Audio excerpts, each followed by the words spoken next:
नष्ट हो जाओगे।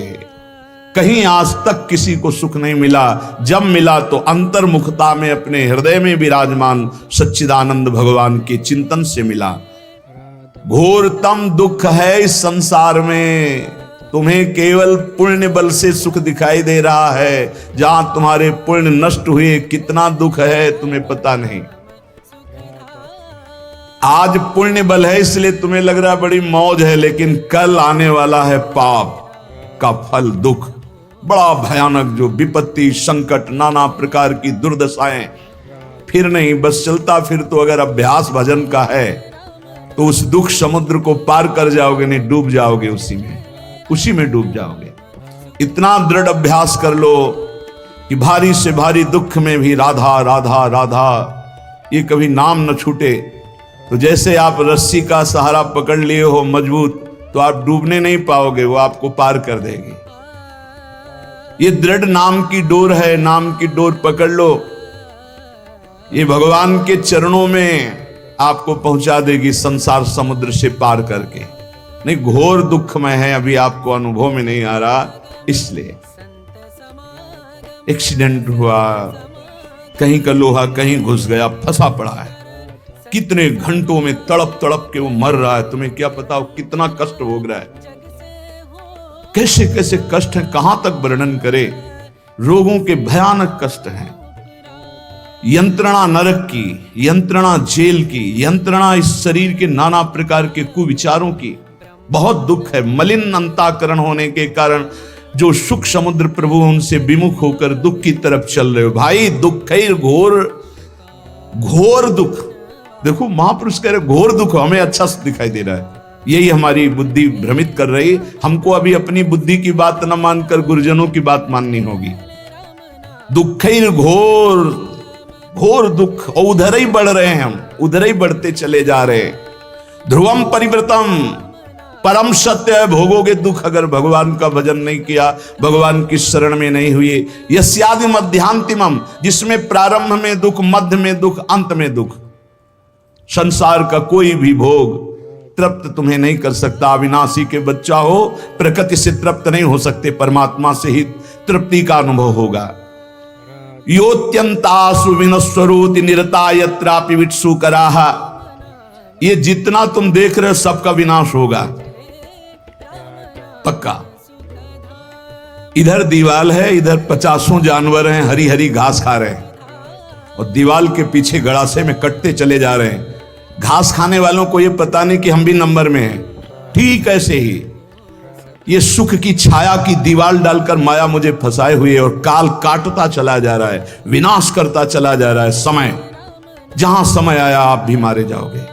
कमा लो, हरिनाम कमा लो, भगवान नाम कमा लो, परहित कमा लो, दूसरों को सुख पहुंचा लो, यही तुम्हारे काम आएगा। दूसरों से छीन झपट कर सुख लेना, मनमानी पापाचरण करना, भगवान का विस्मरण की हुई जीवन व्यतीत करना, काल आके नष्ट कर देगा। बहुत बढ़िया चांस खो दिया। ये जो मानव देह है बहुत बढ़िया चांस है, जो चाहो आप बन सकते हो। श्रीपाद कह रहे हैं जिन भोगों के लिए तुम लालायित हो रहे हो वित्सु करा, ये उन सब नीच पशु पक्षियों को भी प्राप्त है। 20-20 बच्चे होते हैं सूकर के। तुम्हें जितना बढ़िया मोटा गद्दा में सुख मिलता है, उसको कीचड़ में मिलता है, चारों पैर फैला के आनंद से सोने में। तुम्हें जो रबड़ी रसगुल्ला खाने में सुख मिलता है, उसको विष्ठा में मिलता है। जैसे तुम्हें मैथुन धर्म में सुख मिलता है, ऐसे उसको भी मिलता है। जैसे तुम्हें अपने बच्चों से प्यार, उसको। अंतर क्या रह गया? अगर परमात्मा का भजन नहीं हुआ तो तिनते खर सूकर स्वान भले, भले इसलिए कि अपने पाप कर्म को भोग कर ऊपर उठ रहे हैं, और तुम मानव देह प्राप्त करके भजन न करके पाप कर्म करके नीचे जा रहे हैं। मानव देह प्राप्त करना बहुत दुर्लभ विषय है, दुर्लभ हो मानुष्यो देहो। इसलिए श्रीपाद कह रहे योत्यंत्यासु विनश्वरोति निरता, चाहे तुम पत्नी से प्रेम करो, पति से प्रेम करो, पुत्र से प्रेम करो, परिवार से प्रेम करो, जगत से प्रेम करो, कब कौन बिछुड़ जाए कोई भरोसा नहीं। क्यों कह रहे अत्यंत्यासु विनश्वरो, आत्यंतिक बात है, आखिरी बात है, सब नष्ट होगा। यहां बैठा लो। इसी बात ने घर से भगाया था। यही बात पूर्व जन्म के किसी सुकृत भजन के प्रताप से बाल्यावस्था में दिमाग में छा गई। वो ऐसे छा गई कि किसी से कह नहीं सकते थे अपनी बात। कैसे तुम्हें बताए, एकांत में चले जाते और रोते, एक अव्यक्त पीड़ा, कोई हमारा नहीं, सब कोई जाएगा, आखिरकार है कौन जो मेरा साथ देगा, मेरा है कौन। बार बार उत्तर आता, भागो, इस संसार से भागो, एक भगवान है जिनको प्राप्त करने के बाद ये प्रश्न खत्म हो जाएगा, भागो। कोई ऐसा थोड़ी कि समस्या, कोई दुख, कोई घटना, 13 वर्ष की अवस्था में क्या समस्या, क्या घटना। उस समय तो माता पिता के द्वारा पोषित स्कूल का सेवन करने वाले विद्यार्थी, उस समय यही योत्यंतासु विनश्वरोति निरता, सब मरेंगे, सब नष्ट होगा, तो सब मर गए। जिन जिनको अपना मान रहे थे सब खत्म। अगर प्रभु की शरण में ना हो तो यहां जिस जिसको अपना मान रहे हो सब छूट जाएगा। इस शरीर को अपना मान रहे हो वो भी छूट जाएगा। तो क्या करने आए हो? बोले सच्चिदानंद की प्राप्ति करने के लिए ये मानो साधन धाम मोक्ष कर द्वारा। यत्रापि विटसु कराविणमोत्रादिमलम छरत्य विरणम द्वारैर्मुहुर्वीक्षते, वीक्षते, देख कहां आसक्त है, जहां से मूत्र निकलता है, जहां से शौच निकलती है।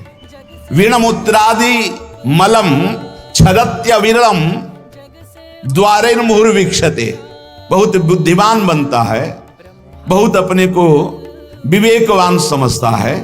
आखिरी सुख क्या है जहां तू आसक्त है?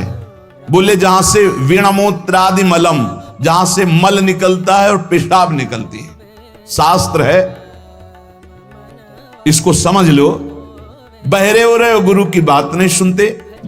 बाधिर्यम गुरु शास्त्र मित्र वचने स्वाश्चर्यमेति श्रुति, न वेद की बात सुनते हो, न गुरु की बात सुनते हो, न शास्त्र की, न परम हितैषी मित्र की। क्या तुम्हारी दुर्दशा है जो तुम मनमानी चल रहे हो? जितना देख रहे हो सब विनाशवान। तुम्हारा आखिरी सुख कहां है?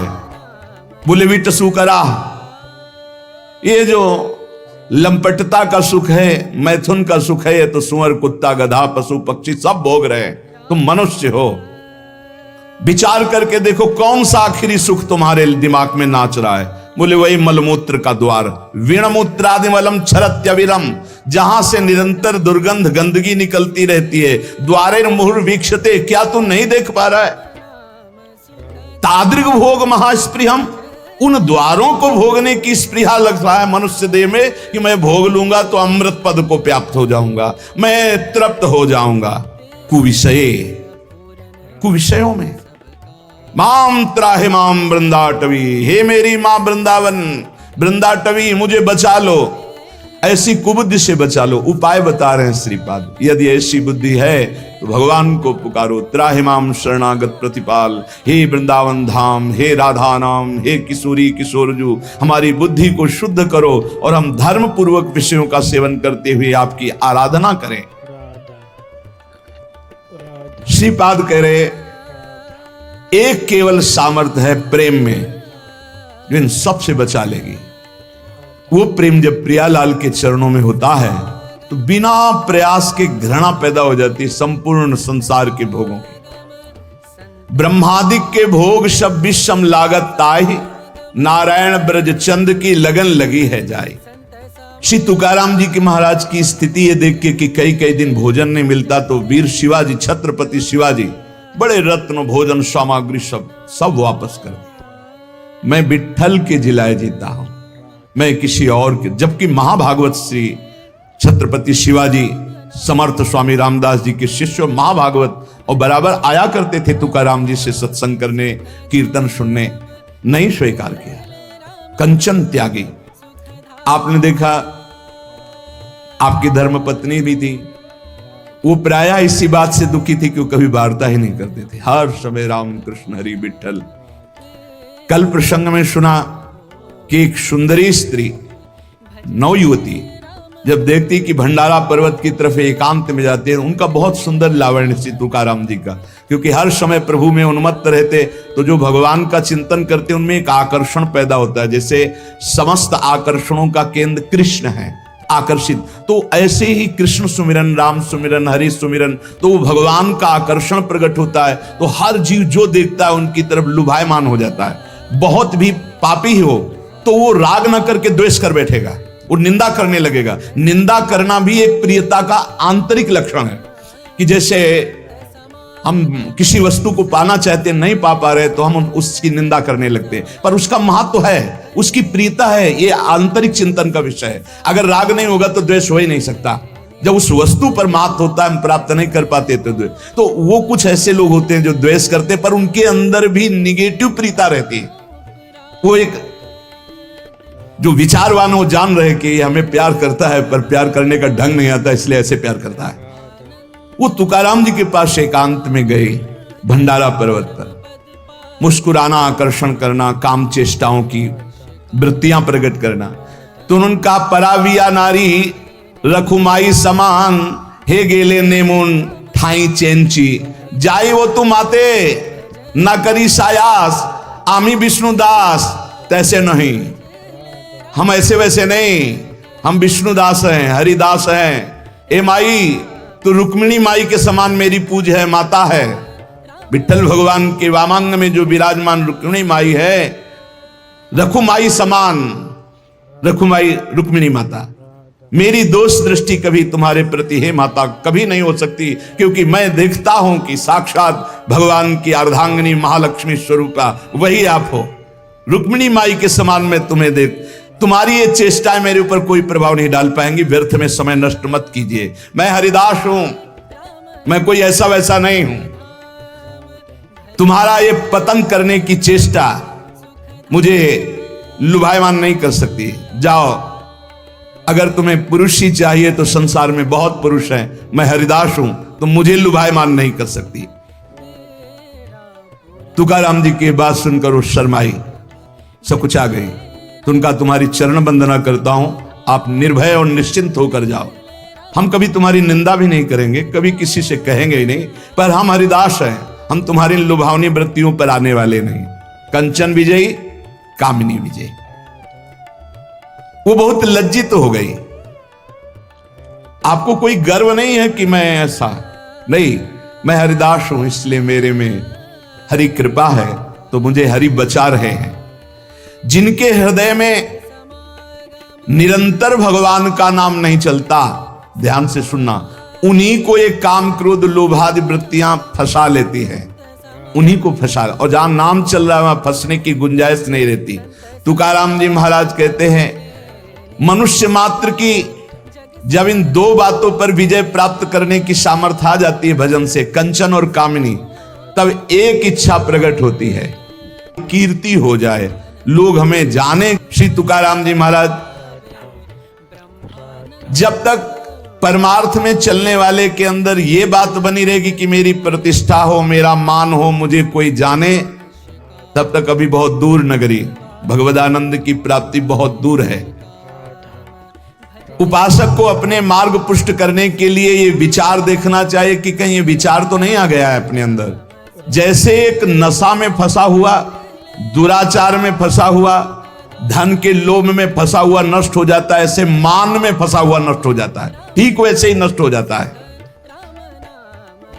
इसलिए उपासक को चाहिए कि नारियल के फल के समान स्वभाव बनावे और नारियल के वृक्ष के समान अपनी चाल रखे, सीधी सूधो चले आपने धर्म, रसिकन सो प्रीतम का है, कबहू काल वृथा नहीं जाए। सूधो चले आपने धर्म, बिल्कुल अपना जो मार्ग है उसी पे, और रसिकन सो प्रीतम का है, अपना प्यार कहां हो, अपना प्रीतम कौन हो, रसिक महापुरुष हो। कबहू काल वृथा नहीं जाए, एक सेकेंड भी नाम न छूटने पावे। और नारियल फल जैसा ऊपर देखो जूट, अंदर बहुत कठोर खप्पर, और उसके अंदर बहुत कोमल, ऐसा स्वभाव साधक का होना चाहिए। ऊपर से देखकर लगे कि बहुत झाकर है, रजना मुस्क, बिल्कुल फंस जाओगे तो बहुत ऐसा लगे कड़ुआ स्वभाव है, लेकिन अंदर बहुत हृदय शीतल। ये रखना पड़ेगा। अगर ये नहीं रखते हो ना तो फिर आप धोखा खा जाओगे। महापुरुष कह रहे हैं, ऊपर से नारियल वाला स्वभाव जूठ, देखो कितना कठोर जूठ, उसके ऊपर कठोर कवर, फिर अंदर मलाई जैसा एकदम, अंदर हृदय बहुत कोमल, लेकिन बाहरी स्वभाव रुक्ष। रुक्ष का मतलब किसी को गाली देना नहीं, बाहरी दिखाई दे, सरस नहीं है ऐसा दिखाई देना। महापुरुषों को देखो, रस के समुद्र हैं, आप प्रणाम करो, नमस्कार, मौज आवे तो भले, नहीं तो देखेंगे नहीं, बोलेंगे नहीं, श्री हरिवंश बोलेंगे नहीं, प्रणाम मतलब ही नहीं, ग्रीवा झुकी अपने आप चले जा रहे हैं। जिसको प्रणाम कर रहे हो तुम्हें फल दे रहा है, वो अव्यक्त परमात्मा सर्वत्र व्याप्त है, उसी की दंडवत है वो प्रणाम नमस्कार से। सत्य और असत्य इसका जिसको ज्ञान है वो कभी अपनी मान प्रतिष्ठा शरीर की स्वीकार ही नहीं करता है। निसंग जो बना रहता है और जिसमें किसी तरह का संकोच न हो, कभी कभी संकोच में साधक मारा जाता है, अपनी बात कहना चाहता है पर बहुत हृदय कोमल है। आप सभी लोग, ये हमारी प्रार्थना है कि ऐसे साधक ऐसे संतों से चैनल को सब्सक्राइब बहुत संभल कर व्यवहार करना चाहिए, जिनका बड़ा संकुचित स्वभाव से